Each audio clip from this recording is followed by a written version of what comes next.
पायल डब्बी में अच्छी नहीं लगती, पाँव में अच्छी लगती है। बिछुड़ी पाँव में अच्छी लगती है, डब्बी में अच्छी नहीं लगती।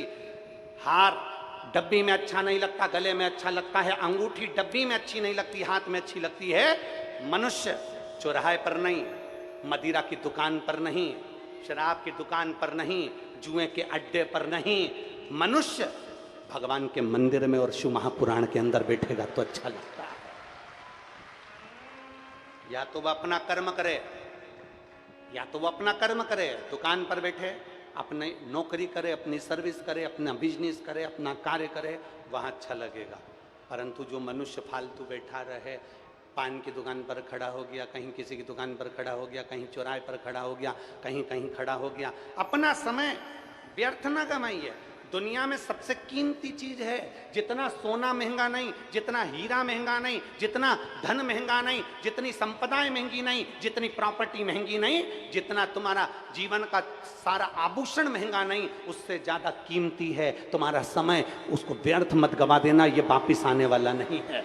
सोना वापिस आ जाएगा, चांदी वापिस आ जाएगी, प्रॉपर्टी वापिस आ जाएगी, प्लाट वापिस आ जाएगा, कपड़ा वापिस आ जाएगा, जेवर सारे वापिस आ जाएंगे, पर गया हुआ समय वापिस नहीं आएगा। इस समय की कीमत को समझो, और जिसने इस समय की कीमत को समझ लिया, मेहनत करो, अच्छा कर्म करो, अच्छी एजुकेशन के लिए आगे बढ़ो, खूब दिल लगाकर पढ़ाई करो, जितना बन सकता है अपनी कैपेसिटी से ज़्यादा अध्ययन करो, जितना पढ़ सकते हो उतना पढ़ो, जितनी लगन से काम कर सकते हो उतनी लगन से काम करो, जितने इंटरव्यू दे सकते हो ज़्यादा से ज़्यादा इंटरव्यू दो, जितने कंपटीशन एग्जाम में बैठ सकते हो उतने एग्जाम में बैठो। आगे मेरे भोलेनाथ की मर्जी कि तुम्हें मंजिल तक पहुंचाएगा। जब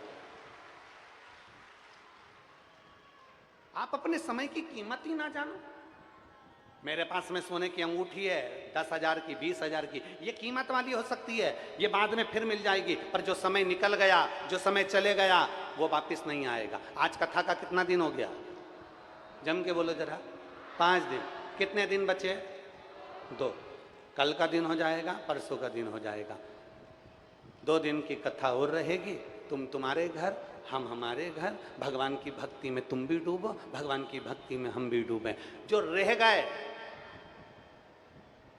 जो रह गए वो बाद में पछताएंगे, हम तो हमारी दुकान से फुर्सत नहीं मिली इसलिए हम कथा में नहीं जा पाए, हमारे पास में समय नहीं मिला, हम कथा में नहीं पहुंच पाए।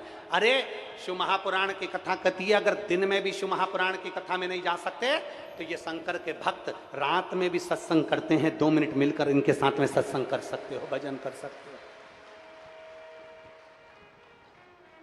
ये तो गंडई का कुंभ का मेला है। यहां पर ये कुंभ का मेला पूरा हो जाएगा 30 जून से 6 जुलाई तक विदिशा में प्रारंभ हो जाएगा, गिरधर कॉलोनी में 1 बजे से 4 बजे तक वहां चालू हो जाएगा। ये तो कुंभ का मेला। हम उज्जैन, हम प्रयागराज, हम हरिद्वार, हम नासिक कुंभ के मेले में नहीं पहुंच पाते तो मेरा भोलेनाथ खुद चलकर आकर 7 दिन का कुंभ का मेला लगाकर आप लोगों को शिव भक्ति का आनंद दे जाता है। ये तो शिव भक्ति का एक आनंद पट है। अपने समय की कीमत को पहचानो, अपने समय की।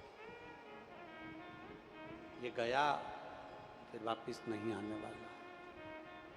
और ऐसी सुभाना आए ना ऐसी सुभाना आए ना ऐसी, जिस दिन जुबां पे मेरी, जिस दिन जुबां पे मेरी आए ना शिव का नाम, ऐसी सुभाना आए ना ऐसी।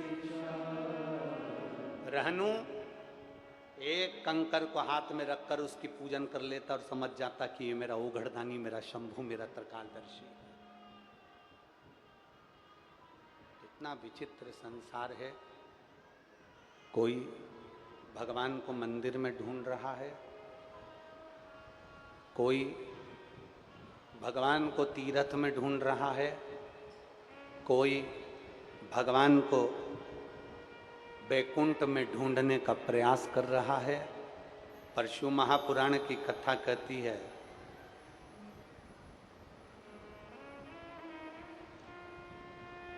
भगवान कहाँ मिलता है।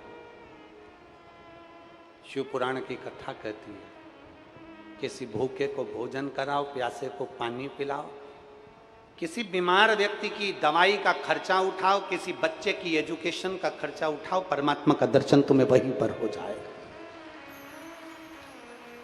भगवान का दर्शन तुम्हें वहीं पर हो जाएगा, तुम्हें कहीं जाने की जरूरत नहीं पड़ेगी।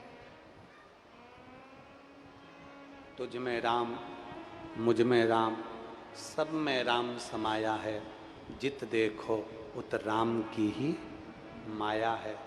हर एक में परमात्मा का दर्शन, हर एक में। केवल तुम्हारी निगाहें चाहिए, केवल तुम्हारे नेत्र चाहिए परमात्मा को पहचानने के। रहनु जैसे नेत्र चाहिए तुम्हारे। गांव के अंदर रह रहा है, एक कंकर को उठाकर शंकर मानकर पूजन कर लेता है, झाड़ू लगाता, पोछा लगाता, कार्य करता, कर्म करता, कर्म करते करते शिव नाम लेता रहता, भगवान का भजन करता रहता।